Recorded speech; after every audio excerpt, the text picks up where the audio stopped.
하나님을 믿지 않는 사람들 속에서 하나님을 믿는 믿음으로 산다는 것은 참으로 힘들고 고통스러운 일입니다.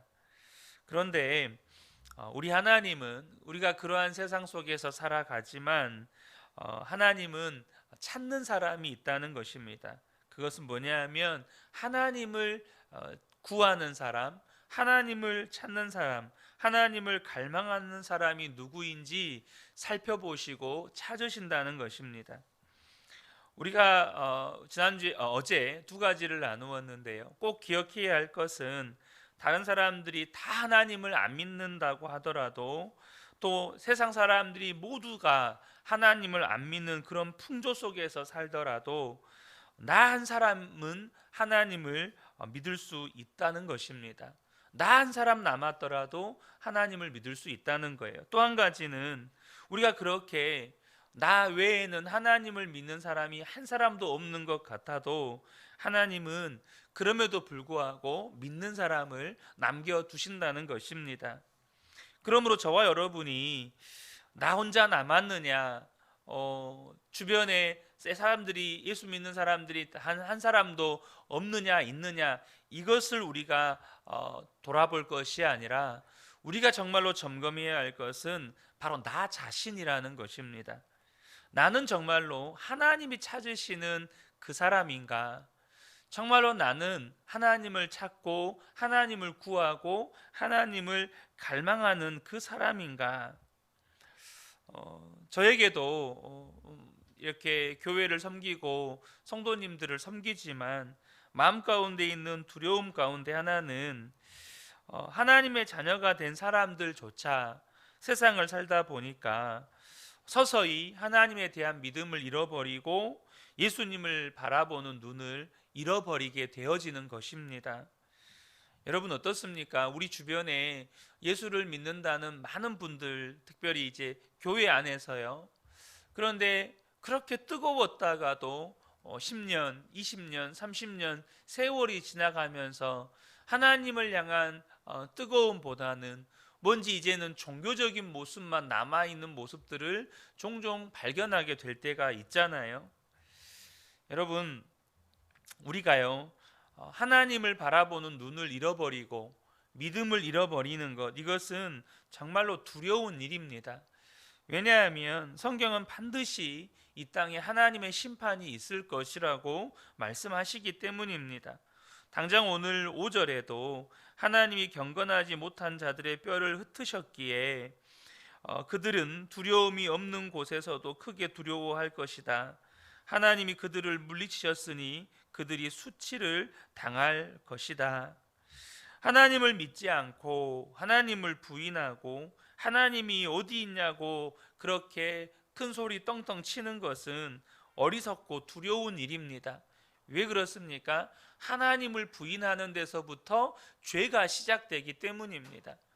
그리고 그렇게 하나님을 부인하면서 죄를 쫓고 살아가다 보면 반드시 그 결국에는 하나님의 심판을 맞이하게 되는 것이죠. 예수님께서 재림하시기 전에 반드시 이 땅을 불로 심판하실 것이라고 말씀하셨습니다. 저는 그냥 저 혼자 개인적으로 그런 생각을 합니다.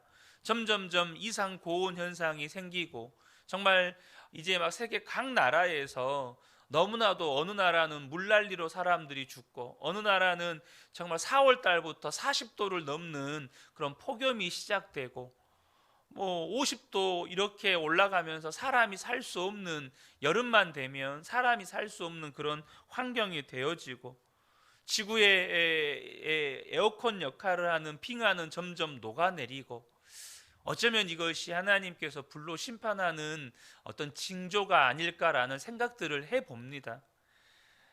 근데 하나님께서 이렇게 이 마지막 때에 세상을 심판하실 때 왜 심판하시겠다고 말씀하시냐면 노아의 때와 같기 때문이라고 말씀하셔요.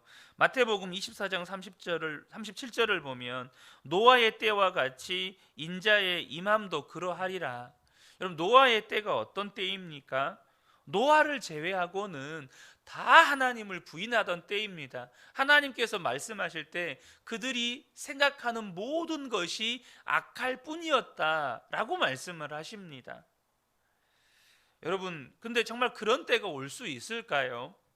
성경에는 그런 때가 올 것이라고 말씀하십니다. 여러분, 당장 저와 여러분이 역사 속에서 세계 2차 세계대전을 치룰 때 여러분, 그 전범 국가는 예를 들면 독일, 또 이탈리아, 일본 이런 국가들이잖아요. 특별히 당시 독일과 일본은 세계에서 거의 문명의 선진국의 위치에 있었습니다. 또 사상과 철학의 대가들도 여러분 많이 배출되었습니다. 그러니까 세계에서 가장 수준이 높은 나라들이라고 해도 과언이 아니죠. 그런데 어떻게 문명국, 세계 최강의 문명국이고 또한 수많은 사상가와 철학가들을 배출한 그 나라들이 여러분 전 세계를 이렇게 전쟁의 포화 속으로 몰아넣을 수가 있습니까? 여러분, 그때를 돌아보면 사람이 집단적으로도 미칠 수 있구나, 사람이 민족적으로도 미칠 수 있구나 라는 것을 보여주는 대표적인 사례입니다. 한 사람에 의해서 온 국민이 선동이 되는 겁니다. 지금도 얼마든지 그럴 수 있다는 거예요. 언제요? 사람이 하나님을 부인하면, 사람이 하나님을 바라보지 않으면 그렇게 얼마든지 될 수 있다는 겁니다. 언젠가도 한번 소개해드렸던 이야기인데요. 러시아의 반체제 작가인 솔제니친이 러시아를 떠나서 미국으로 망명했다가 실망해서 다시 러시아로 돌아갑니다. 그리고 나서 그가 서방 세계에 대한 경고라는 책을 썼습니다. 그 책에서 그가 이렇게 이야기합니다. 나는 러시아 혁명사만 50년 연구한 사람이다. 6천만 명의 희생자를 낸 러시아 혁명의 원인이 무엇이냐고 나에게 묻는다면 나의 대답은 분명하다. 러시아 사람들이 하나님을 잊어버렸기 때문에 온 비극이다. 예수를 바라보지 아니하고 길을 가는 것은 목표를 잃어버리고 가는 것이다. 러시아가 그렇게 되었다.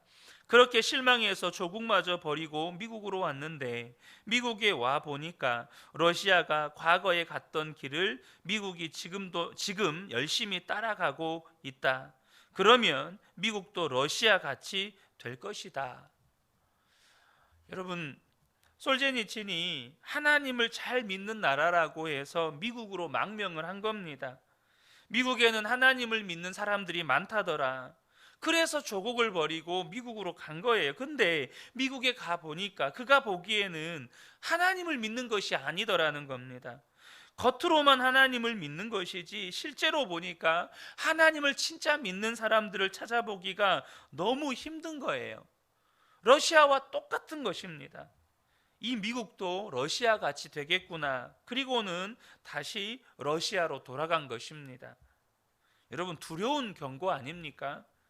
하나님을 믿지 못하는 무서운 풍조는 사람들에게 여러분 무섭게 전염이 되는 겁니다. 다들 하나님이 어디 계시냐고 반문을 해요. 그래서 제가 우리 다음 세대, 미래 세대들을 볼 때마다 두려운 마음이 드는 겁니다. 이미 학교에서는요, 하나님은 없다라는 전제하에서 아이들을 가르칩니다. 주변을 돌아봐도, 친구들을 돌아봐도 다 하나님이 없대요. 근데 교회만 오면 하나님이 있대요. 우리 아이들이 여러분 정말로 큰 혼란 속에 살면서 세상에 가면 하나님이 안 계신 게 너무 분명해요. 근데 일주일에 한 번, 두 번 교회 나와서 하나님이 계신다는 그 설교 몇 분 말씀을 듣고 어떻게 이 아이들이 믿음을 지켜갈 수 있을까? 정말 제 마음 가운데도 드는 두려움인 겁니다. 여러분, 우리 주변에 하나님이 계시다, 하나님 살아 계신다, 이것을 믿고 사는 사람들이 과연 얼마나 될까요? 다윗이 그래서 탄식의 기도를 하나님께 드리는 겁니다. 6절을 보면 하나님, 시온에서 나오셔서 이스라엘을 구원해 주십시오. 여러분, 이 기도는 정말 간절한 탄식의 기도입니다. 하나님, 제발 사람들에게 하나님 살아 계시다는 것 좀 보여주세요. 사람들이 다 하나님 부정하고 안 계시다고 말합니다. 선한 일, 착한 일 하는 사람들을 찾아볼 수가 없습니다. 하나님 제발 좀 당신을 드러내 주십시오. 여러분, 이 기도가 저와 여러분이 깨어서 해야 할 기도입니다. 하나님, 이 광주 땅에, 하나님 이 민족 가운데, 하나님 우리 자녀들에게 하나님이 살아 계시다는 것 좀 드러내 보여주십시오. 정말로 하나님이 역사하고 계시다는 것을 저들로 하여금 알게 해 주십시오. 우리가 깨어서 다윗처럼 기도해야 합니다. 무엇보다도 그것이 또한 우리가 사는 길이기 때문이에요. 앞서도 말씀드렸지만 사람들이 다 하나님을 부정하는 풍조로 살게 되면 우리도 결국 그 풍조의 영향을 받게 됩니다. 제가 어제 수요 예배 때도 말씀을 드렸죠. 제가 성도님들께 예수님 바라봅시다, 우리 예수 동행일기를 써가면서 정말로 내 마음을 점검하고 내 마음이 주님이 기뻐하시지 않는 것이 있는가 점검해보고 정말로 주님을 의식하도록 우리가 날마다 마음을 점검합시다라고 성도님들께 권하는 이유는 제가 살기 위해서입니다. 저도 사람인지라 영향을 받게 돼요. 여러분, 어떻게 사람이 주변 사람들에게 영향을 받지 않을 수가 있어요? 잠언 말씀도 철이 철을 날카롭게 한 것 같이 사람이 사람을 연단한다고 주님이 말씀하십니다. 제가 아무리 주님을 혼자 바라보려고 애를 쓰고 혼자 예수 동행일기를 써가더라도 주변 환경이 그렇지 않으면 결국 저 또한 넘어지게 되는 겁니다. 그래서 우리 성도님들과 함께 예수님 바라보기 위해서 예수 동행일기를 써가면서 마음을 점검하자는 거예요. 우리 주변의 세상 사람들이 그렇게 주님을 바라보지 않고 주님을 부정하고 살면 우리도 그 속에서 살면서 여러분 먼지가 묻게 되고 오물이 묻게 되고 때가 묻게 되는 겁니다.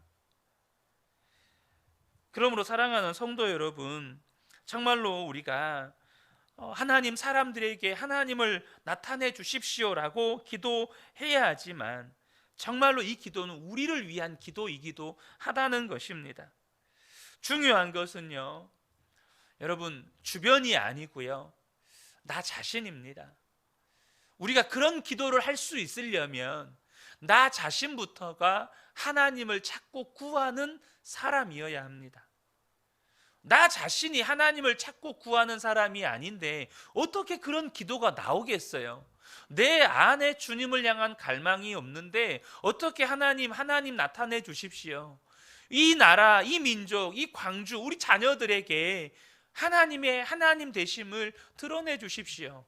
내 안에 갈망이 없으면 여러분 그런 기도가 나올 수가 없는 거죠. 우리는 때때로 두려울 때도 있습니다. 하나님이 정말로 나를 알고 계신가? 하나님은 정말 나를 지키고 계신가? 하나님, 저에게 확실한 증거를 보여주세요. 그러나 여러분, 하나님에 대해서는 걱정 안 하셔도 됩니다. 저와 여러분이 확인할 것은 하나님이 지금 하나님 증거를 보여주세요 이게 아니고, 저와 여러분이 확인할 것은 내 마음에 하나님을 향한 갈망이 있느냐, 하나님을 찾는 마음이 있느냐 하는 것입니다. 우리 속에 정말로 하나님을 찾고 갈망하는 마음이 있다면 걱정할 필요가 없습니다. 왜냐하면 오늘 본문에서 말씀하시잖아요. 하나님이 바로 그런 사람을 찾고 계신다고. 하늘에서 굽어 보시면서 하나님을 찾는 자, 하나님의 지혜를 구하는 자가 있는가 살펴보신다고 주님이 말씀하십니다. 그래서 우리 마음 가운데 하나님을 찾는 마음, 갈망하는 마음이 있으면 하나님 반드시 알고 계십니다. 내가 굳이 하나님께 설명하지 않아도 내 마음의 중심을 아신다는 거예요. 여러분은 진짜로 하나님을 갈망하고 있습니까? 하나님이 정말로 찾고 계시는, 그래서 정말로 하나님을 찾고 찾는 바로 그 사람이냐 하는 것입니다. 우리 안에 주님을 향한 갈망이 있다면 내가 지금 어떤 사람이든지 혹은 과거에 어떤 사람이었고 어떤 죄를 지었든지 상관이 없습니다. 하나님은 하나님을 찾고 갈망하는 모든 사람을 받으십니다. 여러분 삭개오를 잘 아실 겁니다. 삭개오는 여리고의 세리장이었습니다. 당시 세리는 민족의 반역자고 그 지역에서 가장 죄인 취급을 받았던 사람입니다. 그 이유는 로마와 결탁해서 동족들의 피 같은 돈을 이렇게 착취하는 사람이었기 때문입니다. 그런데 삭개오의 마음속에 예수님에 대한 소문을 듣고 갈망이 생기는 거예요. 삭개오 자신도 이해하기 어렵죠. 다른 사람에게는 말도 못하는 그런 갈망이 있는 겁니다. 뭐 나 같은 사람, 여기서 다 죄인 취급받는데 뭐 나 같은 사람을 예수님이 만나주기나 할까? 이런 생각을 하면서도 마음 안에 있는 갈망을 본인도 어쩌지를 못하는 겁니다. 근데 정말 마음 안에 도대체 예수님이 어떤 분이신지 좀 만나봤으면 좋겠다라는 마음이 생겨서 예수님을 만나고 싶은데 떳떳하게 예수님 앞에 나아갈 수는 없고, 그래서 삭개오가 선택하는 게 사람들 뒤에서 뽕나무 위로 올라가는 것이었습니다. 근데 여러분 예수님께서 그날 그 삭개오의 집으로 들어가십니다. 뭘 말씀하시는 겁니까? 예수님은 아신다는 겁니다. 내 마음 안에 주님을 향한 갈망이 있다면 주님은 다 아신다는 거예요. 여러분 예수님이 삭개오가 어떤 사람인지 몰랐겠습니까? 여러분 예수님은 알아요. 근데 그것이 중요하지 않았어요. 마음에 진짜로 주님을 향한 갈망이 있다면 주님은 다 아시고 받으신다는 겁니다. 누가복음 19장 9절에서 10절을 보면 예수께서 이르시되 오늘 구원이 집에 이르렀으니 이 사람도 아브라함의 자손이미로다. 인자가 온 것은 잃어버린 자를 찾아 구원하려 함이니라. 갈급한 사람은 하나님이 다 받으신다는 거예요. 그냥 하나님을 믿기만 하면 된다는 겁니다. 갓 톨드 미라는 책을 쓰신 짐 삼라 목사님이 라브리 공동체를 설립한 프란시스 셰퍼 목사님에 대해서 쓰셨습니다. 이 프란시스 셰퍼 목사님이 10대 때 은혜를 받고 예수님을 영접합니다. 그리고 하나님께서 주의 종이 되라고 부르신 거예요. 전적으로 하나님의 일을 하라고 부르셨습니다. 그런데 아버지가 반대를 하는 겁니다. 신학교를 가고 싶어도 아버지가 허락하지 않는 거예요. 프란시스 셰퍼가 이 목사님이 이 문제를 가지고 오랫동안 기도하고 고민하다가 하나님의 부르심을 도무지 거역할 수가 없었습니다. 그래서 그가 가방을 챙기고 집을 떠나 이제 신학교를 가려고 방문을 딱 열고 나왔는데 아버지가 현관에 서 계시는 거예요. 아버지와 아들 사이에 아주 어색한 만남이 있었습니다. 아버지가 한참 동안 프란시스를 쳐다보면서 이렇게 말합니다. 나는 네가 목사가 되는 걸 원하지 않는다. 나는 목사 아들을 원하지 않아. 네가 그 길을 택하는 걸 허락할 수 없다. 아버지가 허락을 하지 않는 겁니다. 그때 이 프란시스는 떨리는 목소리로 아버지에게 부탁을 합니다. 아버지, 제가 지하실로 내려가서 몇 분만이라도 기도할 시간을 주세요. 그리고 울면서 지하실로 내려가서 기도하기 시작했습니다. 너무너무 마음이 안타까운 거죠. 하나님은 자신을 목사가 되라고 부르고 아버지는 절대 안 된다고 그러고, 아버지의 마음에 절대 상처를 주면서까지 그렇게 신학교를 가고 싶지 않지만 하나님의 부르심은 너무너무 분명한 겁니다. 어떻게 해야 하는가? 몇 분 동안 기도할 시간을 얻었습니다. 이 몇 분 동안 하나님의 뜻을 확인해야 하는 거예요. 그는 필사적이고 단순한 믿음으로 하나님께 길을 가르쳐 달라고, 하나님의 뜻을 분명하게 가르쳐 달라고 기도했습니다. 그런데 모르겠는 거예요. 그 즉시 하나님이 육성으로 들려주시면 이렇게 가겠는데 모르겠는 겁니다. 그래서 동전을 꺼냈습니다. 늘 재미삼아 무슨 일을 할 때 동전으로 길을 찾았던 기억이 나서 동전을 꺼내고는 다시 하나님께 기도했습니다. 하나님, 제가 정말 신학교를 가는 것이 하나님의 뜻이라면 제가 지금 동전을 던질 때 안면이 나오게 해주세요. 그러면 반대가 나오더라, 아버지의 반대가 나오더라도 신학교 가겠습니다. 딱 던졌는데 안면이 나온 거예요. 이 프란시스가 다시 기도를 했습니다. 하나님, 한 번만 더 해주세요. 제가 다시 동전을 던질 테니까 제가 지금 신학교를 가는 게 하나님의 뜻이라면 이제는 뒷면이 나오게 해주세요. 그리고는 동전을 던졌는데 뒷면이 나왔습니다. 또 기도를 했습니다. 하나님, 한 번만 더요. 한 번만 더 해주세요. 제가 정말 아버지에게 실수하지 않기를 원합니다. 이번에 진짜 하나님께서 분명하게 뜻을 보여주시면 아버지가 반대하더라도 신학교를 가겠습니다. 이번에는 안면이 나오게 해주세요. 또 던졌습니다. 그랬더니 안면이 나온 거예요. 그리고 위로 올라와서 아버지에게 말했습니다. 아버지, 저는 가야 합니다. 그 말을 들은 아버지는 한참 냉정하게 아들을 쳐다보다가 밖으로 나가면서 문을 콱 열었습니다. 그런데 문이 닫히기 전에 아버지의 목소리가 들려왔습니다. 내가 반학기 등록금은 내주마. 그렇게 신학교를 갔습니다. 그리고 몇 년 뒤에 아버지도 그리스도인이 되었습니다. 프랜시스 셰퍼 목사님이 그 일에 대해서 이렇게 써놨습니다. 아버지를 구원하시려는 계획이 바로 그 시간에 시작되었다. 제가 지금 여러분에게 말씀드리려고 하는 것은 하나님의 뜻을 묻기 위해 동전 던지기 해라, 이걸 말씀드리려는 게 아닙니다. 당시 10대의 프란시스 셰퍼 목사님에게 믿음은 그 수준이었습니다. 동전 앞뒷면으로 하나님 앞에 매달리는 그런 수준이었어요. 그런데 뭘 말씀드리려고 하냐면 갈망입니다. 하나님의 음성을 듣고 싶고 하나님께 확인받고 싶고 하나님께서 원하시는 길을 가고 싶은 그 갈망에 하나님은 그 연약한 그 어린 수준의 믿음에 하나님은 응답하시더라는 거예요. 동전 앞면 뒷면을 요구하는 이 프란시스 셰퍼 목사님의 갈망에 하나님은 응답하신다는 겁니다. 사랑하는 성도 여러분, 하나님께서 내가 그런 세상의 유혹과 시험과 어려움 가운데에서 나를 지켜주실까? 내가 이런 마음 가지고 있는 거 알고는 계실까? 이게 중요한 게 아니고요. 내 안에 정말로 하나님을 향한 갈망이 있고 내 안에 정말로 주님만 바라보며 주님만 의지하며 주님이 인도하시는 대로 따라 살아가고 싶은 그런 갈망이 있느냐는 겁니다.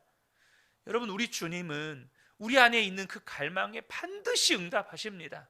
나를 사랑하는 자들이 나의 사랑을 입으며 나를 간절히 찾는 자가 나를 만날 것이다. 주님은 우리 안에 있는 주님을 향한 갈망에 응답해 주신다는 거예요. 사랑하는 성도 여러분, 분명히 우리 주변에 예수를 믿는 사람들보다 믿지 않는 사람들이 훨씬 더 많고 때로는 우리가 그런 사람들 속에서 살다 보면 영향을 받습니다. 그럼에도 불구하고 우리가 하나님, 저들에게 하나님 살아계심을 나타내 주십시오, 기도하는 것 중요하지만 무엇보다도 내 마음이 하나님을 갈망하고 하나님을 찾고 하나님을 생각하고 하나님을 바라보며 사는 갈망이 있느냐가 중요하다는 겁니다. 그러면 하나님은 반드시 우리의 마음에 응답해 주십니다. 이 새벽에 함께 예배한 우리 모든 성도님들께 정말로 끝없는 하나님을 향한 갈망의 마음이 부어지시기를 축복합니다. 그래서 저와 여러분이 하나님, 우리 자녀들에게 또 이 광주 땅에 이 민족 가운데 또 세계와 열방 가운데 하나님 살아계심을 드러내 주십시오. 이것이 다윗과 같이 그렇게 기도할 때 또 우리의 기도에 응답하셔서 하나님이 역사하심을 경험해가는 저와 여러분 되시기를 예수님의 이름으로 축복합니다. 아멘.